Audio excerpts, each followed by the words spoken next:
311 can be difficult to explain because we do such a variety of things here. 311 is a call center that is basically there for the citizen to call in to report issues, to request services. We are basically your one stop for city government information. Well, the reason we started 311 is because we had all these telephone numbers, dozens of telephone numbers that people could call to help solve their problems. Folks had a lot of trouble sort of navigating the bureaucracy, if you will, of city government, which just comes with the territory. And we said, why can't we just call just one number and have a one-stop shop for all things, all complaints that community might have. Things going on in the city, people call 311 to find out what's going on. If we can't help you here, then we can tell you where you can go within the city to get assistance for what you're inquiring about. We're like a link between the citizens and the government. Now, with just really one phone number or one website to tell people about, it's much easier for folks to know how to address these issues, how to communicate with the city. They call one telephone number, 311, and it's worked very well.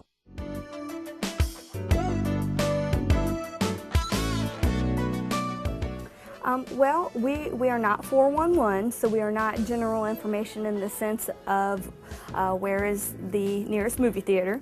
If you can look it up in your phone book and for something down the street, our call load, we have another call coming in, so we need to keep those lines cleared for city service calls. If they need a police or fire or paramedic, we advise them to hang up and dial 911. We don't transfer the call. If they hang up and dial, then 911 can trace their call. So that's important for them. Secondly, if they're just requesting like a non-emergency police presence, we will transfer them over to 645-4545 for the patrol division. We can take service requests if someone is under the impression that there's some kind of narcotic activity going on at a certain address. We can take that information in a service request that goes over to the narcotics division, and then they investigate it, and callers can be anonymous on the service request if they wish to.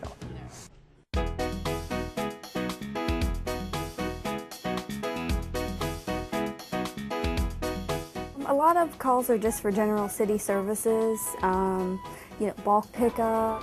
Bulk pickup accounts for about 50% of all of our service requests for the year. In the winter time when we have a storm, so snow plow, clean up the streets.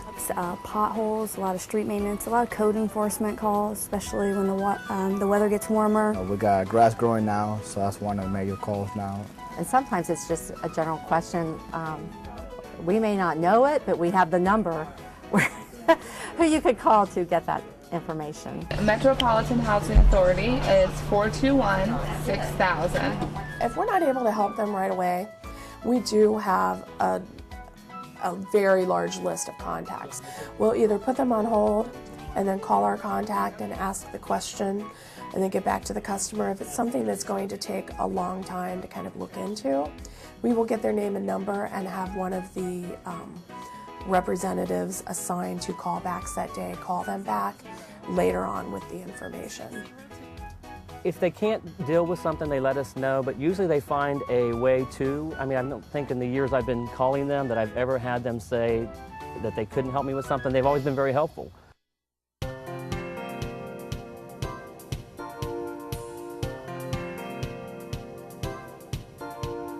Anything that does with refuse, trash pickup, I would say that would be the most common call. I call in on bulk trash all the time. I did yesterday, as a matter of fact. Scheduling a bulk is what's the biggest thing that the 311 system does for that.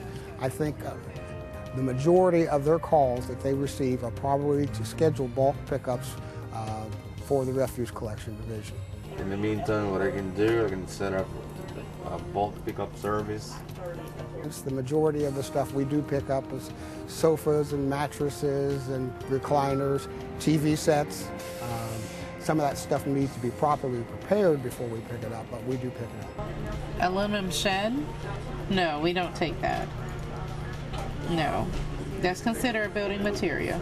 We get a lot of questions about bulk pickup You know, what can I put out for bulk? What can I not put out for bulk? Basically, what we do not pick up are building materials, automobile parts, and anything with refrigerants in it, such as a refrigerator, an air conditioner, or a dehumidifier. Basically, we say that we pick up everything in your house that wasn't meant to build your house. We don't pick up things like fencing, drywall. We don't pick up things like wood that from a banister that you've torn down. Anything that we use to build your house, basically, we don't pick up. Any request for service through the Refuse Collection Division originates in 311 from a call from a customer. If the customer's trash can was missed, they call 311. That is sent to us, and within 3 business days, we'll go back and pick that trash can up. If their trash can is broken in any way or needs replaced altogether, they call 311 also, and that is transmitted to us, and we will try to get your trash can, a new trash can, to you by your next scheduled pickup time.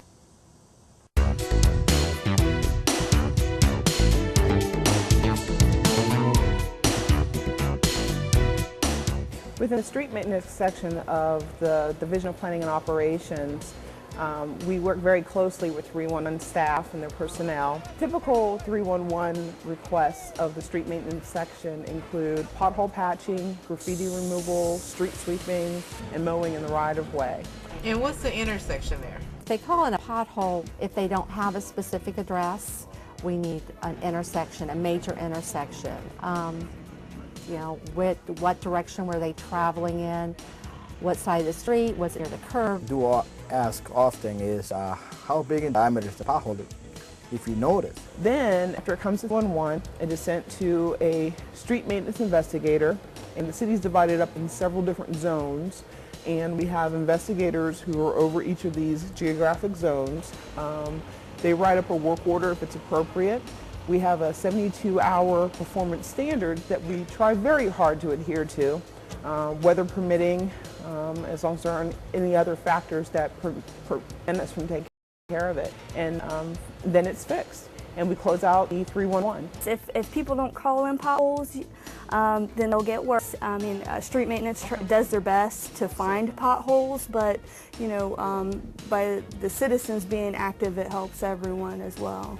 Traffic maintenance requests such as missing or damaged signs or traffic signals can be called into 311. You can call here, we can put a request for you, we can send it over to Transportation Division, Traffic.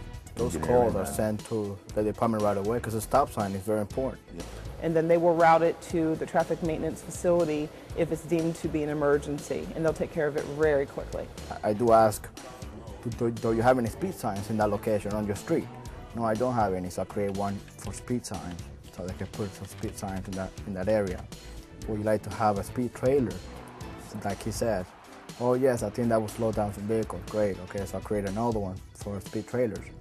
Then I send another request to the police department, is to see if we can have an officer to patrol the area every so often, so they can drive down and see if anyone is speeding. Whenever we receive a request for traffic calming or some type of traffic control, those are usually forwarded to the engineers who can do a full-fledged study to decide if that's the appropriate measure for that area.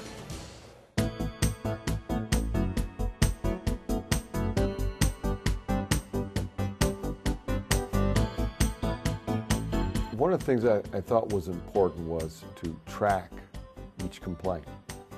So that when the call came in, we have now a system of what the call was, who made the call, what the problem was, and then how we forwarded that on to the various department or entity to deal with that problem. It gives you a record of what you've called in, so down the road you can keep a track of how the progress of it is. So it's a number that you get, and also it keeps you abreast of what's going on. Those are tracked weekly, monthly, yearly, telling a department how many days did it take for that department to receive the service request, fulfill it, and close the request. So that there's a way for the community to go back and see how the issues are resolved, make sure that they have been resolved. Now, not everybody gets their problem solved. Unfortunately, that's the way it is. But I can tell you, city government does look into it, and many times does address directly what their problem is.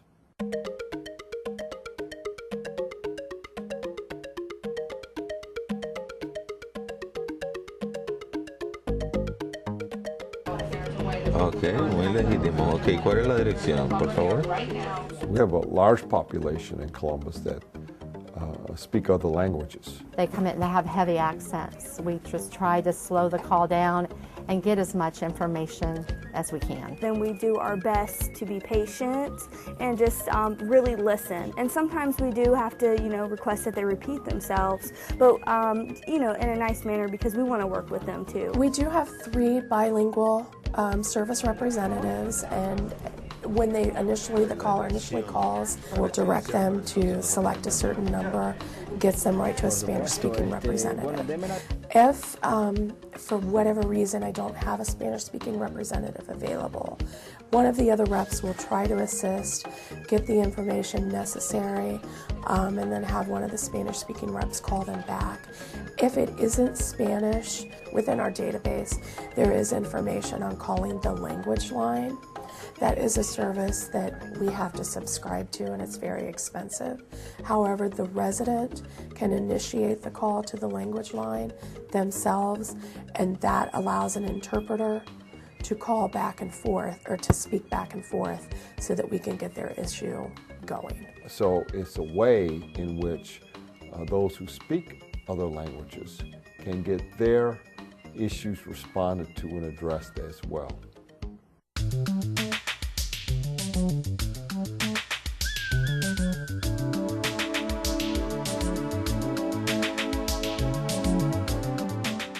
The sooner that the city knows there's an issue in a neighborhood or a household or block, the faster it is responded to.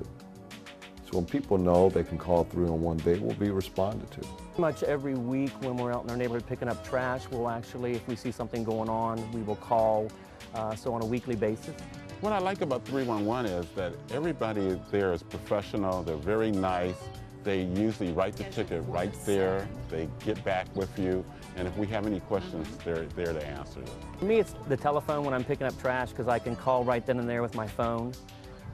Other people probably prefer the computer. Like our secretary, she'll call in sometimes when she sees something because the computer is more convenient for her. I will use the website to give whatever I need.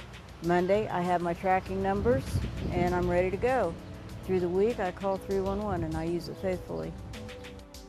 Government services work so much better when they're able to communicate with the public, who can tell you directly what's going on with them at that moment.